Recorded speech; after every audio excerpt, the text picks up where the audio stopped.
Wow, what a wild story. Can you believe how this all unfolded? Now, we want to hear from you. Drop a comment below and tell us, where are you watching from today? Globe show in Europe, Africa. We love seeing our community grow from all around the world. And if you haven't already, hit that subscribe button and turn on notifications, because tomorrow, we have another unbelievable story that you won't want to miss. Get ready for twists, turns, and jaw-dropping moments. See you in the next one. Crazy Karen snatches my son and everyone thinks she's the hero. Wow, what a wild story. Can you believe how this all unfolded? Now, we want to hear from you. Drop a comment below and tell us, where are you watching from today? Globe show in Europe, Africa. We love seeing our community grow from all around the world.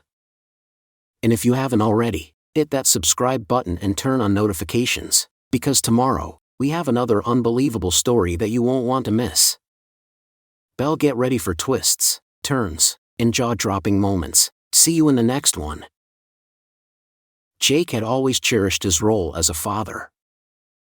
At 32 years old, he had built a beautiful life with his wife, Emily, and her son, Lucas. From the moment Jake stepped into their lives, he never saw Lucas as a stepchild.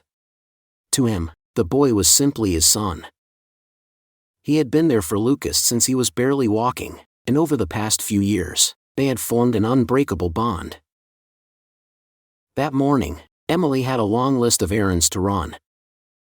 Normally, she handled these tasks herself while Jake caught up on sleep, since he worked night shifts. But today was different. He saw the exhaustion in her eyes, the way she moved a little slower than usual, and he knew she needed a break. "You've done enough," Jake told her, gently taking the shopping list from her hands. "Go rest. I'll take care of everything today." Emily hesitated. She always did. She was the kind of person who put everyone else before herself. "I'm fine," she insisted. But Jake wasn't having it. "Seriously, go lie down. I got this." With a small smile of gratitude, she finally relented. As she went to rest, Jake turned to Lucas, who was sitting on the couch, swinging his little legs. "All right, buddy. You want to help me with the chores before we go on an adventure?" Lucas' face lit up. "An adventure," he repeated excitedly. Jake chuckled. "That's right. First, we get this house looking fresh, then we head out for some errands." Lucas was only 5, but he loved being helpful. Together, they washed the dishes, wiped down the counters, and even tackled a load of laundry. Lucas giggled as he tossed a small pile of clothes into the washing machine, feeling proud of himself. By the time they were done, the house looked spotless, and Lucas was bouncing with excitement.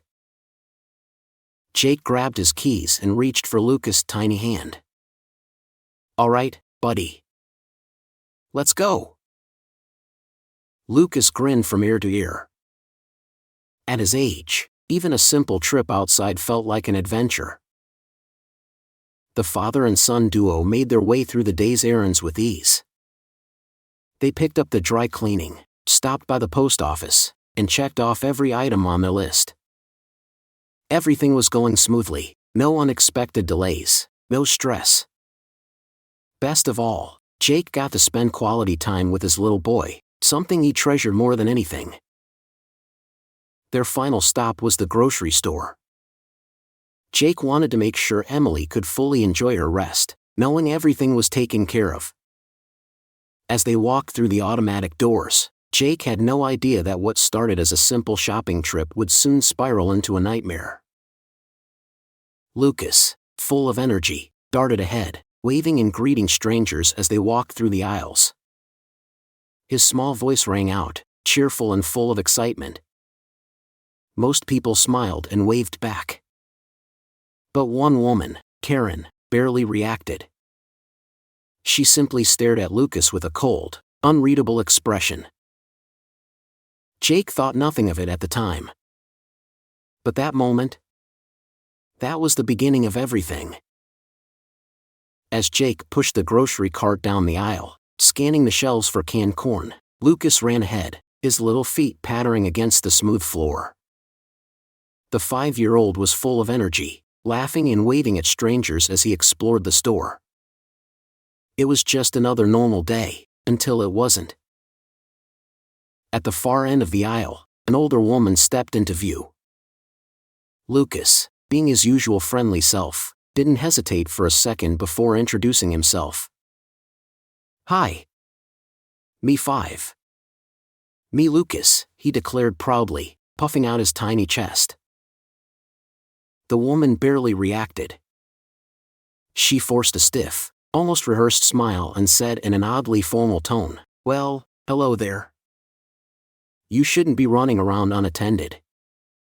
Let's go find your parents." Jake barely registered the interaction at first. He assumed she hadn't noticed him standing just a few feet away. People made comments like that sometimes, overly cautious, old-fashioned types who thought kids should always be glued to their parents' sides.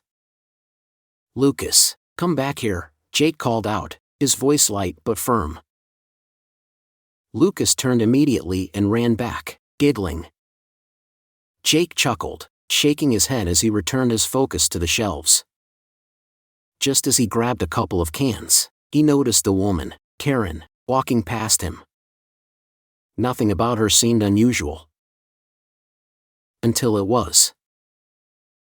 As Jake maneuvered the cart toward the checkout, Karen suddenly stepped in front of him, her own cart coming to an abrupt stop, completely blocking his path. Jake blinked. Maybe she was distracted. Maybe she just hadn't noticed him. "Excuse me," he said politely, nudging his cart forward slightly to signal that he needed to pass. But instead of moving, she shifted her cart again, deliberately, right into his way.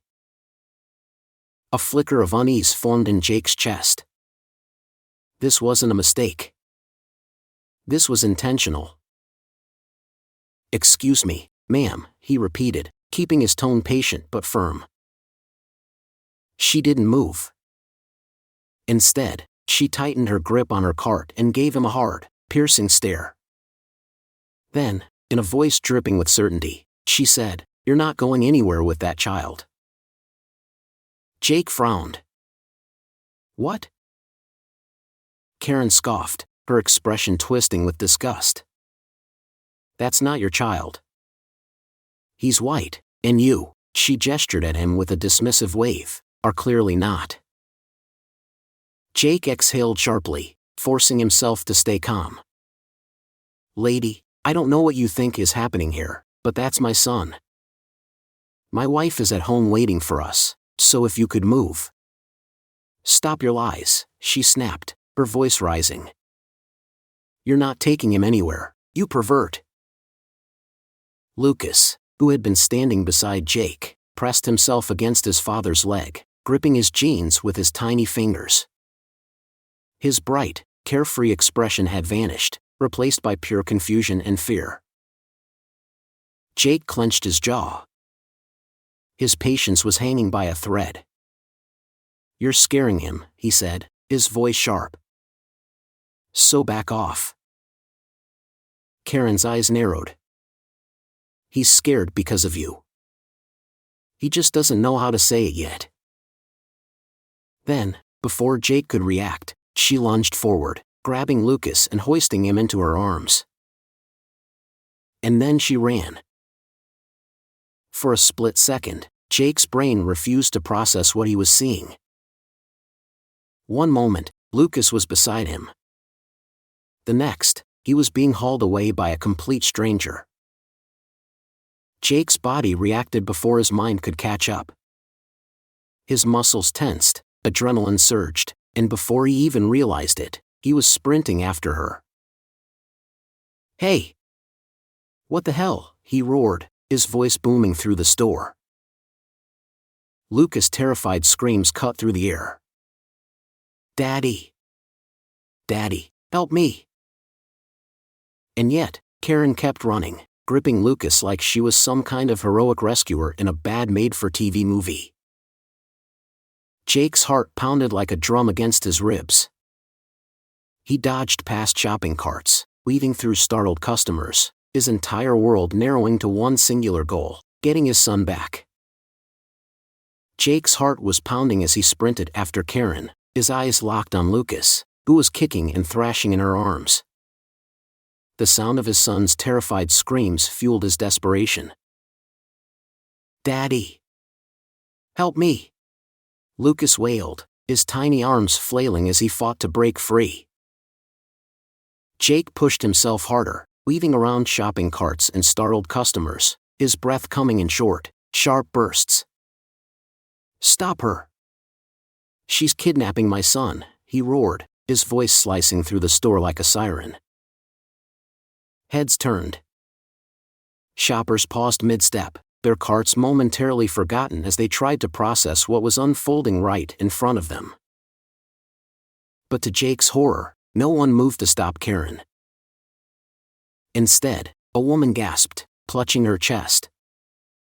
"Oh my God," she whispered to the person beside her. "That man is chasing that poor woman and child."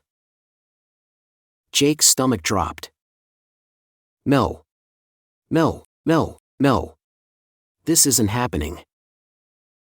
He was chasing down a kidnapper, and yet they thought he was the threat. Karen, still gripping Lucas tightly, shouted over her shoulder. "Don't worry, sweetie. I won't let him hurt you." Jake's vision blurred with rage.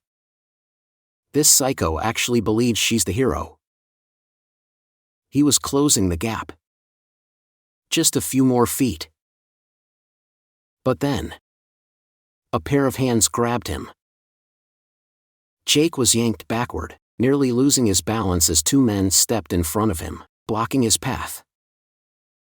"Calm down, man," one of them barked, shoving Jake's shoulder. "You can't just grab a kid like that." Jake's blood turned ice cold. "That's my son," he growled, trying to shove past them, but they wouldn't budge. A second woman joined in, her face twisted with outrage. "Oh no, I saw the whole thing.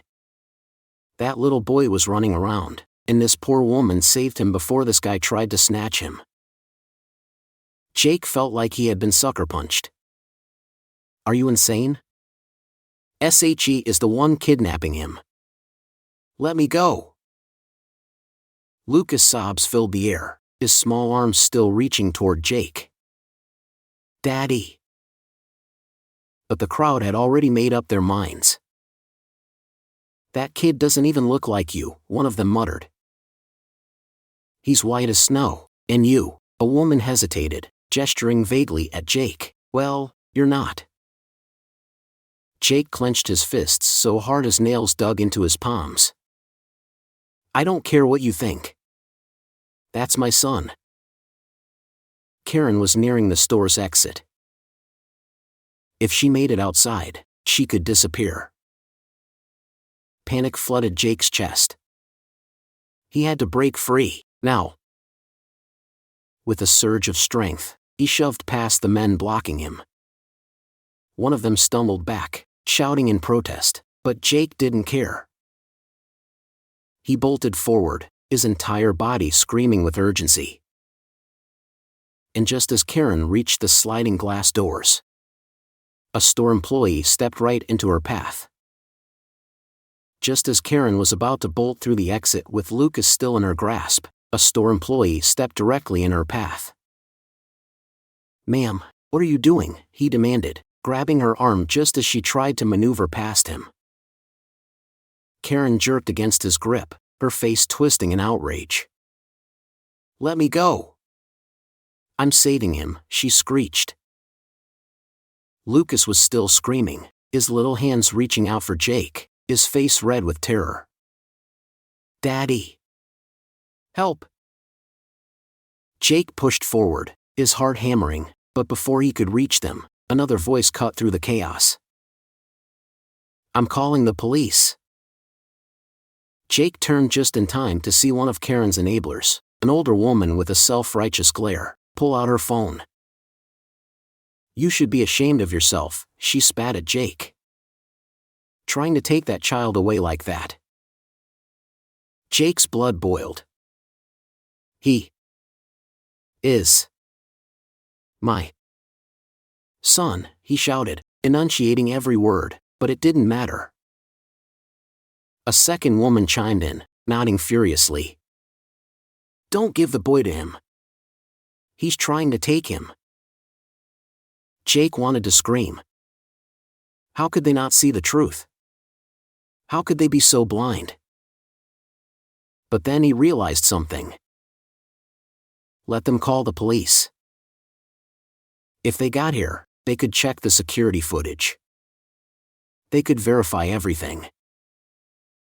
So, while the women were busy calling 911, Jake pulled out his own phone and dialed Emily.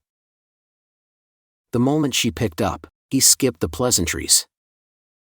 "You need to get to the store right now." "What's wrong?" Her voice sharpened immediately. Jake's breath was shaky. "Some lunatic took Lucas. She's saying I kidnapped him. There are other women backing her up. The cops are on their way." Silence. Then, in a voice so cold it could freeze fire, Emily said, "I'm coming." Jake barely had time to process her fury before red and blue lights flashed through the store windows. The police had arrived. 2 officers stepped inside, their eyes scanning the tense scene. Karen was still holding Lucas, her arms wrapped tightly around him, while the 2 women pointed directly at Jake. "That's him, officers," one of them exclaimed. "That man tried to take the child, but this woman saved him." Karen, still panting from the struggle, gave a dramatic nod. "I was just doing what any good person would do." Jake stepped forward, fists clenched. "She's lying." Lucas' cries had died down to whimpers as he clung to Karen out of pure fear. His wide eyes darted between Jake and the officers. Then, the store doors burst open, and Emily stormed inside. The moment Lucas saw her, his small voice cracked with emotion. "Mama." Emily's entire body tensed. Her sharp gaze snapped toward Karen. Her voice was like a gunshot. "Let him go. Now." The second Lucas saw his mother, his little body twisted and fought against Karen's grasp. "Mama," he wailed, his arms outstretched. Emily moved fast, faster than anyone had time to react.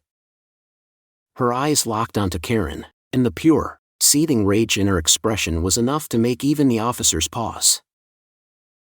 "Let him go. Now." Karen had the audacity to scoff. "Oh, sweetie," she said condescendingly, tightening her grip on Lucas. "I was just trying to protect him from this pervert over here." Jake saw the moment Emily's patience snapped. Before she could launch into Karen, one of the officers quickly stepped between them. "Ma'am, let's keep this calm," he warned, holding up a hand. Karen, emboldened, turned back to the officer. "Thank God you're here. That man," she pointed a shaking finger at Jake, "was trying to steal this poor child. I was just keeping him safe until you arrived." Jake nearly lost it. "You've got to be kidding me," he barked, but before he could say more, Emily stepped forward. Her voice was ice. "I have no idea who this woman is. That," she pointed directly at Lucas, who was still trembling, "is my son." A tense silence fell over the store. The officer turned back to Karen, his brow furrowed. "Wait. I thought you said this was your grandson." Karen's mouth opened and closed like a fish. She was trapped. But then, like a snake shedding its skin, she immediately shifted tactics. Fine, maybe he's not my grandson, she admitted with a fake sigh. But I know he was in danger. Emily let out a sharp, humorless laugh. Oh, really? Without missing a beat, she whipped out her phone, scrolled for half a second, then held it up. On the screen was a picture of her actual mother, standing with Lucas. This is his real grandmother. Karen paled. One of her enablers, still trying to salvage the situation, blurted out, well, we saw the whole thing. That man was trying to snatch him. Emily didn't even flinch. You mean my husband? Dead silence. The three women's faces dropped in unison. Jake, still burning with anger, pulled out his wallet and handed his ID to the officer. Emily did the same. Then, with sharp, precise movements, they both pulled up years of pictures on their phones, holidays, birthdays, vacations, even Lucas asleep on Jake's chest after a long day of playing. The officer's gaze softened as he looked through the photos. The bond was undeniable. But of course, Karen couldn't let it go. Those are fake, she suddenly screeched. They probably photoshopped them. Who's to say they're not working together too? Enough. The officer's voice cut through her insanity like a blade. He turned to the store manager. Do the cameras work here? Yes, the manager replied. We have them inside and outside. Karen's whole body stiffened. Now, she knew she was screwed. The officers disappeared into the back to review the footage. The store was silent, tension so thick it could be cut with a knife. Minutes passed. Then, finally, one of the officers returned. He stepped in front of Jake, squared his shoulders, and asked one simple question. Would you like to press charges? Before Jake could even open his mouth, Karen shot up from her seat. Yes, I would, she shrieked. The officer's head snapped toward her, his expression darkening. Why would I be asking you that question? Karen's mouth snapped shut. And in that moment, she knew, she had lost. Jake exhaled, the weight of the past hour pressing down on him. Then, with zero hesitation, he answered, absolutely. And just like that, the nightmare wasn't over for Karen. Wow, what a roller coaster of a story. Can you imagine being in Jake's shoes? One moment, you're just running errands, and the next, you're fighting to prove that your own child is actually yours. It's terrifying how quickly people jump to conclusions, believing Karen's lies without even questioning them. Now, we want to hear from you. What would you have done if you were in Jake's position? Have you ever witnessed or experienced a situation where someone was falsely accused like this? Share your thoughts in the comments below. And let's talk about those bystanders. Do you think they were just trying to help, or were they blinded by their own biases? It's crazy to think that they actually tried to stop Jake instead of Karen. Also, if you were in charge, what punishment do you think Karen truly deserved? Do you think justice was served, or was her punishment way too light? Let us know. And if you enjoyed this wild story, don't forget to like this video, subscribe, and turn on notifications so you don't miss tomorrow's insane story. Trust me, you won't want to miss it.